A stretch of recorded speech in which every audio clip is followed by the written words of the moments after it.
নমস্কার বন্ধুরা, আজকে এসেছি একটা ছোট্ট গল্প নিয়ে। তো গল্পটা আমার খুব ভালো লাগলো।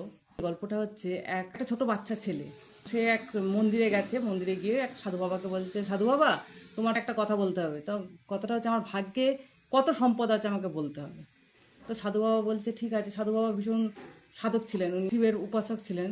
তো উনি একদিন ধ্যানযোগে ভগবান শিবের কাছে বললেন যে ওই বালকটার সম্পত্তি, কত সম্পত্তি আছে বরাদ্দ কপালে। তখন বাবা বলল 600 টাকা 25 পয়সা। তো বলা আছে ঠিক আছে। পরের দিন আবার ছেলেটা যথারীতি এসছে, বলছে বাবা তোমার ভগবান বলেছে কত টাকা আমার, কত সম্পত্তি আমার বরাদ্দ আছে কপালে? বলছে হ্যাঁ বলেছে তো, 625 টাকা। বলছে ঠিক আছে, তুমি বাবাকে আবার গিয়ে বলবে আমাকে যেন আমাকে একবারই দিয়ে দিতে, আমার কপালে যা যেটুকু ভোগ সম্পত্তি আছে আমাকে একবারে দিয়ে দিতে। ওই ঠিক আছে বলে সাধু বাবা আবার ভগবানকে ধ্যান যোগে নিয়ে কথা বলে বললেন যে প্রভু ও তো চাইছে পুরো সম্পত্তিটা ওকে দিয়ে দিতে, তো আপনি দিয়ে দিন। বলছে আচ্ছা ঠিক আছে, বলবি কাল সকালে ওর বালিশের মাথার তলায় টাকাটা থাকবে। তো ঠিক আছে। আবার ছেলেটা যথারীতি পরের দিন এসেছে, বলছে ভগবান তোমাকে কিছু বলেছে? বলছে হ্যাঁ বলেছে, তোর বালিশের তলায় থাকবে পয়সাটা। তো পরের দিনে যথারীতি ও ঘুম থেকে উঠেছে, উঠে বালিশের তলায় দেখে ওর সারা জীবনের সম্পত্তি 625 টাকা রয়েছে বালিশের তলায়।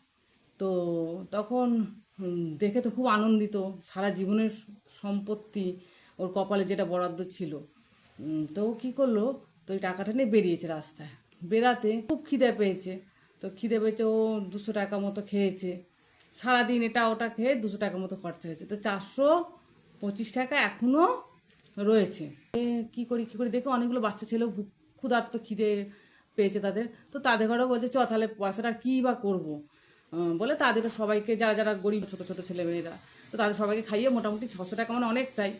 তো সবাইকে পেট ভরে খাইয়ে 625 টাকা শেষ করে দিয়েছে।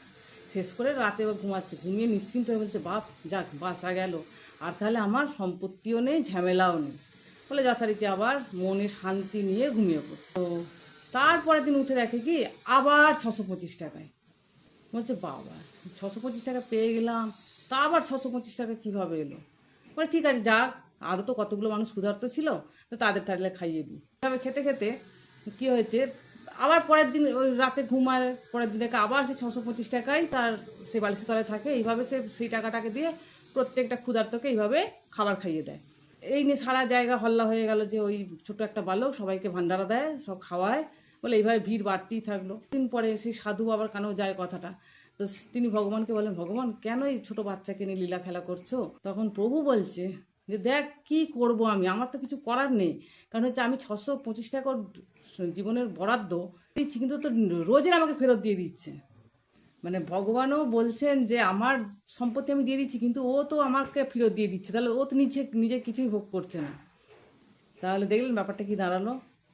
মানে মানুষকে খাওয়ানো, মানুষকে দেয়া, দান করা, এগুলো কত ভালো, কত আনন্দের, কত মানে ঈশ্বর কত প্রসন্ন হয়। যেটা আপনি দেবেন সেটা আপনাকেই আবার ফিরে আসছে। আজ তাহলে আসি, নেক্সট গল্প নিয়ে হাজির হব। দেখা হবে পরের ভিডিওতে। সবাই ভালো থাকবেন, সুস্থ থাকবেন, আনন্দে থাকবেন।